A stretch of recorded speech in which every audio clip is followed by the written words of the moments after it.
Well, welcome back to the show. If you're just tuning in, you're listening to the About Redlands Radio Show, where we're talking about all things Redlands and then some. And we are up now with our health and fitness segment with Patty Peoples. And Patty's picked this week for health and fitness, or for this segment, I guess I should say, are two fun and affordable winter sports for the whole family, as snowshoeing, which I'm super excited about, and cross-country skiing. And joining her will be Bev Brown. She owner with her husband Kerry of the Rim Nordic Ski Area.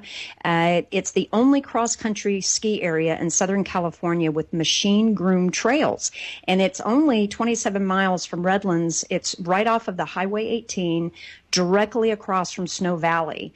And of course, those of you that know that Patty, I don't even know if you know that, because I didn't know that Patty that was a former down ski instructor and the sole American Team Erdinger non-alcohol duathlete. And she says that one of her favorite off-season training in winter sports is snowshoeing. Welcome to the show, Patty. Thank you, Deborah. It's great to be here. Oh, I'm super excited about the snowshoeing. So I'm going to hand the mic over to you. And okay. Yeah. Okay. Bev, are you there? I am here. Good afternoon. Hello, Bev. Thanks so much for agreeing to be on our show. You bet. Okay. So we have had so much snow, the most snow, and I believe it's about 7 years. That's correct. And you all are located just 27 miles from Redlands, and I hear a lot of people saying, "Oh, Patty, you snowshoe. You know, I've always wanted to try that. Where can we go?" So I'm going to ask you some questions. So let's educate everybody about your beautiful facility. What does the Rim Nordic Ski Area actually have to offer for the customers? Well, we started out 25 years ago with just cross-country skiing on a groomed trail system, which does make it easier to learn. And we groom our trails for what we call classic skiing versus skate skiing, which most people are familiar with from the Olympics. And, of course, that makes it look real difficult. And if you just stay in the track system, it does make it easier. And then eventually we got into our snowshoe part of our business, because a lot of times people just can't ski, and this was a great alternative, especially for older people who don't want to slide anymore and they still want to enjoy the outdoors. So snowshoeing definitely has picked up in interest in the last, let's say 10 years. Well, speaking of the, snowshoeing and cross-country skiing, because I've done both, I started out as a cross-country skier, and then when I enjoyed that, but then when I found snowshoeing, I actually enjoyed that more personally, because it enabled me to be able to just go off the trails and just go anywhere. If I want to go right, I want to go left, because you can make your own track. Exactly. Mm-hmm. And then I found with my traveling, when I traveled in the winter, the snowshoes I could fit in my luggage. So they were easier to fit in my luggage. And the fact that a lot of people I know like to, run, or I know a lot of walkers, but they're like, "Oh, it's so cold, outside in the wintertime. Sometimes they don't want to run or walk." And I'm like, "Oh, you should snowshoe. Definitely Right. Snowshoe." And then when people snowshoe, then they see other people cross-country skiing, kind of go, "That kind of looks fun too." So, I agree that both of them are fabulous. It just comes down to personal preference and gives you a variety of things to do. Exactly.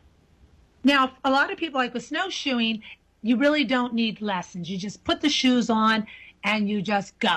You walk, you follow some trails, you can make your own trails. But now with cross-country skiing, I would highly recommend for people to enjoy it that they take a lesson. Do you all offer lessons up there? We do. Unfortunately, I just offer lessons only on the weekends, because my staff all have regular jobs. Once in a while, they'll do a lesson for me during the week, but I usually don't know that until the night before. But on the weekends, we do offer lessons. We have a great Learn to Ski package. It's only $48 for adults, which includes the lesson and then their rentals and trail pass, which are good for the remainder of the day. And, of course, like you mentioned, Patty, there's no lesson needed for snowshoeing. You just strap them on. And actually, we have people come up with not even the proper boots, and we just put them in a pair of our cross-country ski boots, and they can jump on those snowshoes and go venture out and, like you said, make their own trail or follow other people's tracks.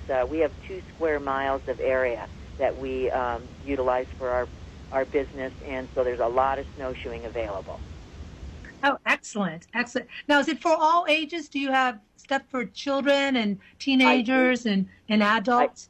I do. I actually have snowshoes small enough for maybe 2 or 3 year olds, wow. as well as up to size 15 on the boot size for my cross country skiers, or even the men that come up that might want to snowshoe and didn't have the proper equipment. So I have quite a range, I think. Oh, you definitely do. Now, are there places on the trails? I know one thing I like about just being in nature, snowshoes, is sometimes, you go out for a couple miles and you decide, I think I want to take a break. Do you have little picnic areas or places to take a break on your trails?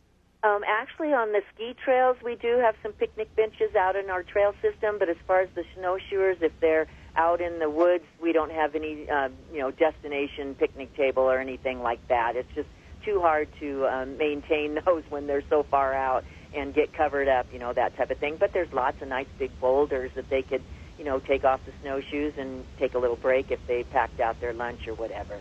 You bet.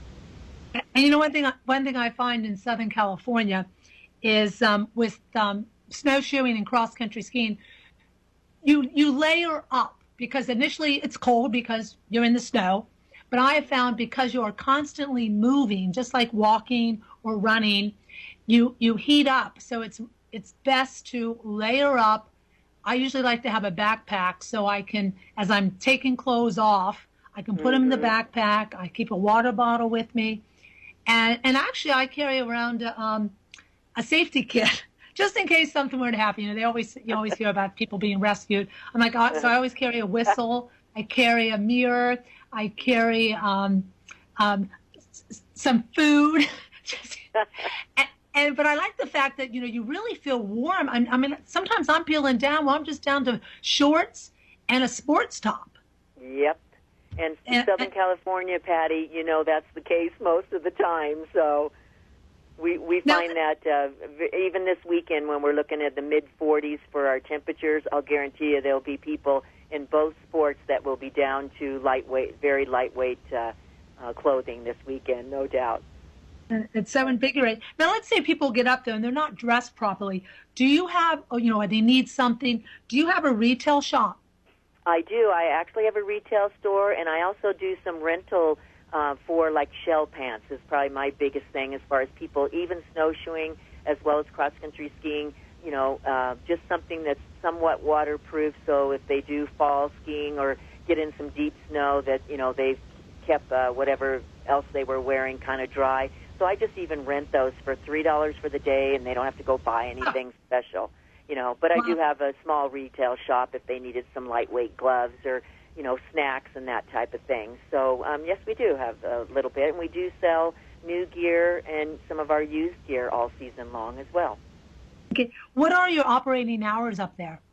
We're open every day when we do finally get back open, like we did today, 9 to 4. And same for holidays. We have no price changes or hour changes. So every day, weather permitting, we're open from 9 to 4. And we do want to kind of remind people that, unfortunately, we do not allow dogs on our trail system as much as we love them. It's hard because we just don't have enough trail for, people to be skiing along or snowshoeing along on the trail system, with their dogs. So, unfortunately, we have to mention that as well. Now, do you need an adventure pass up there or just a trail pass? Just a trail pass, which you purchase, at our office where you check in. The adventure pass is basically for people that are just playing in the snow, like in a turnout. If they do patronize any of the businesses, we take care of that adventure pass with the Forest Service. So no adventure pass is needed if they're on our premises. Okay. Now, do you have specific trails for snowshoes and cross-country skiing, or do they ever run on the same trails, or are they separate? They can share the ski trails. We encourage our snowshoers to go off the trail because that's the fun part of snowshoeing is being adventurous and that type of thing. But if somebody feels more comfortable staying on, the hard packed, we just ask that they walk to the outsides of the trail so they don't infringe on the skiers. But we honestly find most people will be venturous and go off the trails. Okay. And you said that you have ski lessons for cross-country skiing on the weekends. Do they need to make reservations? I don't take reservations. I haven't been successful with that, so we just luckily have a couple instructors each day and sometimes do, 2 sessions during the day on the weekend. So if they just show up early, we usually can fit them in and have a spot for everybody. Okay, Bev, we're coming to the close here. I appreciate you so much being our guest. I plan to be up there shortly and trying some snowshoeing and skiing. We'll put information about the website up on our About Redlands page. And thank you so much, and let it keep snowing. You got that right. Thank you so much, Patty, and we look forward to seeing you up here snowshoeing with us. Okay, bye, Bev.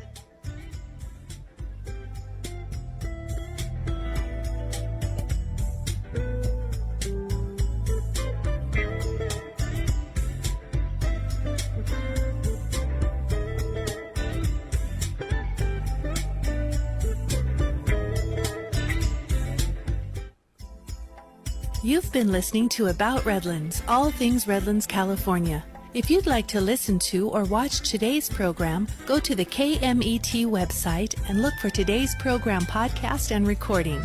You may also visit aboutredlands.com for local events, entertainment, and all things Redlands. Thanks for listening, and tune in again next week at the same time for the About Redlands show.